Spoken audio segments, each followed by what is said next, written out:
और मैं हूं आपके साथ प्रगति ठाकुर। फाइनल नतीजे लगातार पलटते हुए नजर आ रहे हैं, रुझानों पर सवाल उठाए जा रहे हैं और इन सब के बीच आज तक का फर्जीवाड़ा लाइव पकड़ा गया है। जी हां, आपको बता दें कि चुनाव आयोग ने खुद कहा कि जो रुझान दिखाए जा रहे हैं वो झूठे हैं। तो कैसे चुनाव आयोग ने गोदी मीडिया को एक्सपोज किया, क्या अपडेट है, कौन हारा कौन जीता, इस पर ज्यादा जानकारी देने के लिए हमारे साथ प्रियंका जी जुड़ रही हैं, उनसे बातचीत करते हैं। तो प्रियंका जी, एक तरफ रुझान निकलकर सामने आ रहे हैं, दूसरी तरफ गोदी मीडिया के रुझानों की पोल पट्टी खुल गई है, क्योंकि चुनाव आयोग ने खुद कहा है कि रुझान झूठे हैं। तो क्या है मामला और आखिरकार क्यों आज तक सोशल मीडिया पर इतना ट्रेंड कर रहा है? बड़ा मामला निकलकर सामने आ रहा है प्रगति। लगातार आज तक सोशल मीडिया पर ट्रेंड कर रहा है। आज तक के स्क्रीनशॉट सोशल मीडिया पर वायरल हो रहे हैं और आज तक को मुंह पर बेइज्जत किया जा रहा है। जैसा कि आप जानती हैं कि आज रुझान निकलकर सामने आए, लेकिन रुझानों से पहले ही आज तक ने भारतीय जनता पार्टी को पूर्ण बहुमत दे दिया। अब इसी को लेकर आज तक की फजियत हो रही है, गोदी मीडिया की फजियत हो रही है, अंजना ओम कश्यप की फजियत हो रही है। तो क्यों फजियत हो रही है मैं आपको फटाफट से बता भी देती हूँ। आप देख सकते हैं कि एक स्क्रीनशॉट है जो कि सोशल मीडिया पर वायरल हो रहा है और गोदी मीडिया से सवाल किया जा रहा है कि क्या आपको पहले ही से पता था कि दिल्ली के विधानसभा चुनावों में क्या होने वाला है। इसमें आप देख सकती हैं, अगर टाइमिंग की बात की जाए तो टाइम हो रहा है 8:44, यानी कि साफ दिखाई दे रहा है कि लगभग 9 बजने वाला है। लेकिन 9 बजने के पहले ही आज तक ने भारतीय जनता पार्टी को पूर्ण बहुमत दे दिया है।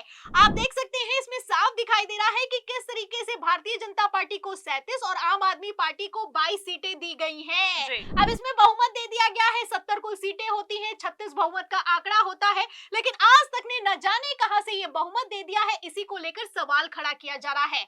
आपको बता दें, पिछली बार जब मुख्य चुनाव आयुक्त राजीव कुमार की तरफ से प्रेस कॉन्फ्रेंस की गई थी तो उन्होंने इस प्रेस कॉन्फ्रेंस में साफ कह दिया था कि जो ये रुझान दिखाए जाते हैं ये नकली हैं, झूठे हैं, फेक हैं, क्योंकि जो पहली जो बॉक्स खुलता है, बैलेट बॉक्स खुलता है, जिसकी गिनती शुरू होती है वो ही 9 बजे शुरू होती है और ये लोग रुझान 9 बजे के पहले दिखाने लगते हैं। तो आखिर ये रुझान निकलकर कहां से सामने आते हैं, सवाल खड़ा होता है। ये एग्जिट पोल नहीं है, ये रुझान है। रुझान तब बताए जाते हैं जब वोटों की काउंटिंग शुरू हो जाती है, लेकिन आज तक जैसा चैनल, खुद को सबसे बड़ा चैनल बताने वाला चैनल आखिर क्या कर रहा है आप देख सकती हैं। 8:44 पर भारतीय जनता पार्टी की पूर्ण बहुमत की सरकार दिल्ली में बना दी गई है। अब इसी को लेकर बवाल खड़ा हुआ है। देखिए, जैकी यादव है, पत्रकार हैं, स्क्रीनशॉट को शेयर करते हुए लिखते भी हैं कि पिछली बार चुनाव आयोग ने प्रेस कॉन्फ्रेंस में कहा था कि सही तरीके से वोटों की गिनती 9 बजे शुरू हो पाती है, लेकिन अंजना ओम कश्यप ने 8:45 पर दिल्ली में बीजेपी की सरकार बनवा दी। अंजना ओम कश्यप का कहना है कि अब बीजेपी दिल्ली में बहुमत प्राप्त कर चुकी, मतलब मजाक बनाकर रख दिया है।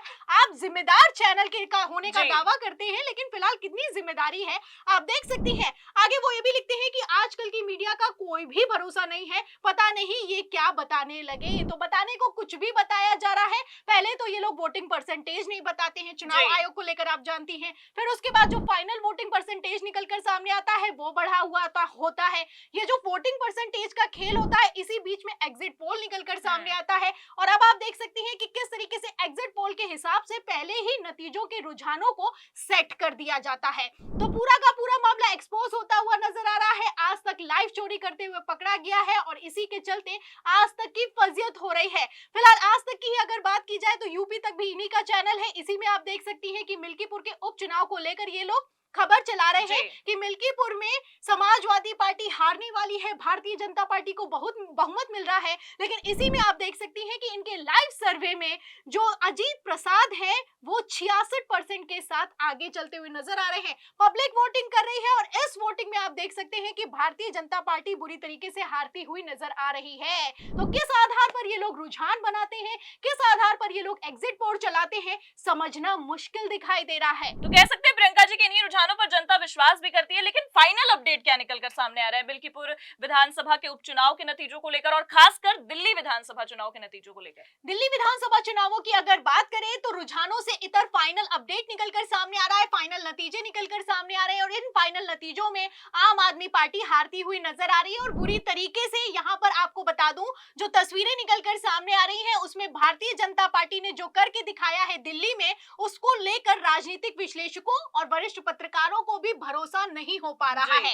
आपको बता दें, मनीष सिसोदिया जंगपुरा की सीट को हार गए हैं और महज 600 के अंतर से हार गए हैं। यहाँ पर मैं आपको बता दूं, फाइनल नतीजे निकलकर सामने आ आ गए हैं। भारतीय जनता पार्टी के तरविंदर सिंह जीत गए हैं और मनीष सिसोदिया हार गए हैं। 600 का अंतर कितना कम अंतर होता है आप अच्छे से जानती हैं प्रगति। फिलहाल जहां फाइनल नतीजे निकलकर सामने आए हैं, वहीं दूसरी तरफ मनीष सिसोदिया का बयान भी निकलकर सामने आया है। क्या कहना है सुनिए। जो भी है जनता जिसको करेगी ये ठीक है। अगर बीजेपी की सरकार जनता ने बनाई तो बीजेपी को काम करना होगा, हमारी सरकार बनाई तो हम बनाएंगे। चूक तो बाद में बताएंगे अगर कहीं चूक हुई है। तो आप देख सकते हैं कि मनीष सिसोदिया ने बयान दे दिया है, उन्होंने अपनी हार को स्वीकार कर लिया है। इस पर जब पत्रकार उनसे सवाल करता है कि कहां पर चूक हो गई, तो मनीष सिसोदिया ये कहते हुए नजर आते हैं कि कहां पर चूक हो गई है ये तो हम आपको बाद में बताएंगे। तो मनीष सिसोदिया हार चुके हैं। आप देख सकती हैं पूर्व डिप्टी सीएम हार चुके हैं और बुरी तरीके से नहीं हारे हैं। यहाँ पर जो अंतर है सिर्फ 600 वोटों का अंतर है। बड़ी खबर निकलकर सामने आ रही है प्रगति। मनीष सिसोदिया से ज्यादा चर्चा अरविंद केजरीवाल की हो रही है। अरविंद केजरीवाल भी अपनी सीट नई दिल्ली से हार चुके हैं, 3000 के अंतर से हारे हैं।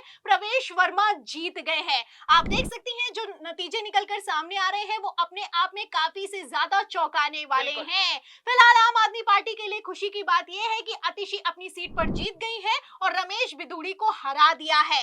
आपको बता दें जैसे जैसे नतीजे अपडेट होते हुए नजर आ रहे हैं वैसे वैसे पत्रकारों से लेकर राजनीतिक विश्लेषकों का कहना है कि जो खेला है वो अपने चरम पर चल रहा है। पहले तो अरविंद केजरीवाल को किस तरीके से सिटिंग मुख्यमंत्री को लोकसभा चुनावों के दौरान गिरफ्तार किया गया आप जानती हैं। उसके बाद उन्होंने अपनी सीट को छोड़ दिया और अतिशी को मुख्यमंत्री बना दिया आप जानती हैं। अब इसके बाद जो दिल्ली विधानसभा चुनावों के नतीजे निकलकर सामने आ रहे हैं वो अविश्वसनीय है। आपको बता दें इसको लेकर पत्रकारों से लेकर राजनीतिक विश्लेषकों के बयान भी निकलकर सामने आ रहे हैं। देखिए रणविजय सिंह है, बड़े पत्रकार हैं, लिखते भी हैं कटाक्ष करते हुए कि अगर किसी पार्टी को खत्म करना है तो क्या किया जा सकता है, उसकी सरकार छीन लो, पार्टी के सबसे बड़े लीडर को हरा दो, पार्टी में उस लीडर के प्रतिद्वंदी को जिता दो। लेकिन ईवीएम के होते हुए ये संभव नहीं लगता क्योंकि ईवीएम पाक साफ है। तो आप देख सकती हैं कटाक्ष किया गया है। यहाँ पर साफ साफ कहना है रणविजय सिंह का कि अगर किसी पार्टी को खत्म करना है तो क्या कर सकते हो,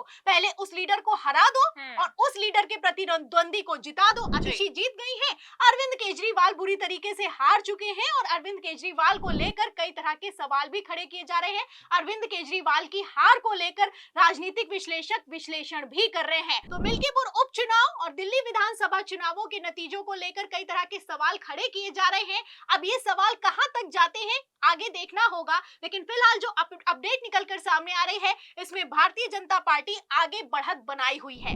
बिल्कुल प्रियंका जी, कह सकते हैं कि जो अपडेट है वो कहीं ना कहीं बीजेपी के फेवर में जाती हुई नजर आ रही है, लेकिन फिर भी वरिष्ठ पत्रकारों का यही कहना है कि खेला अपनी चरम सीमा पर है। तो वही खेला होता हुआ नजर भी आ रहा है। और आपने मिल्कीपुर से लेकर दिल्ली विधानसभा चुनाव के नतीजों को लेकर क्या अपडेट है, आपने पूरी जानकारी दी। आपका बहुत बहुत शुक्रिया हमारे साथ जुड़ने के लिए। तो ये रुझान अपने आप में कितने फर्जी है इसे चुनाव आयोग ने खुद एक्सपोज कर दिया है, लेकिन आपको बता दें कि फिलहाल ये जो रुझान है और ये जो नतीजे निकलकर सामने आ रहे हैं कितने विश्वसनीय है, अपनी राय कमेंट करके जरूर बताएं। हमारी बातचीत कैसी लगी लाइक और शेयर जरूर करें। चैनल पर नए हैं तो सब्सक्राइब और ज्वाइन करना भी ना भूलें। देखते रहिए 4 PM न्यूज नेटवर्क। नमस्कार।